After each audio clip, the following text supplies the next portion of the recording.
Hi, I'm Ilana Karp, chef at Plated, and today we're going to learn how to make hollandaise sauce. Let's get started. There are a few things that we need for hollandaise sauce. First is clarified butter.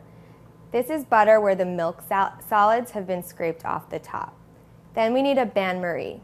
In the bain-marie, we're going to create steam underneath whatever we're cooking, in this case, egg yolks. So we're going to start by heating the water.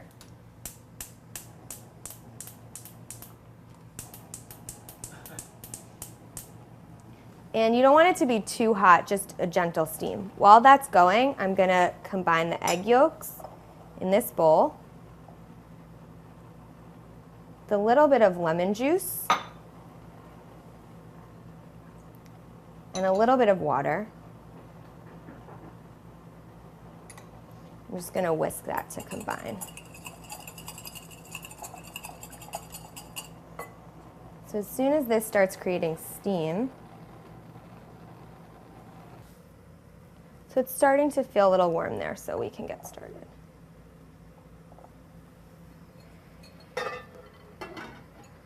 And you want to make sure to keep whisking while the eggs are over the heat, because otherwise they're going to turn into scrambled eggs. So slowly pour in the clarified butter while quickly whisking the eggs.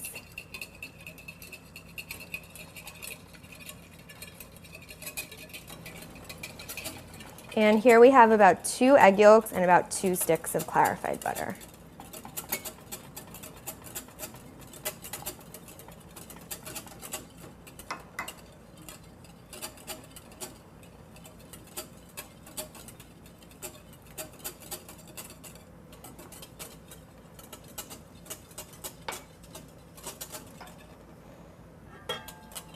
If you feel like it's getting hot, just take it off the bath.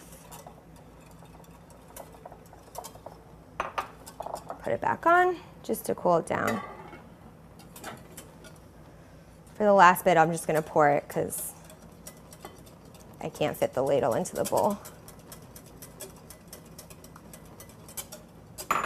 Great.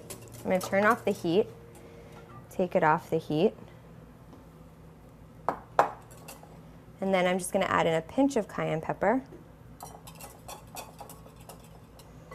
And there you have hollandaise sauce. I'm Ilana Karp from Plated. We hope you enjoyed.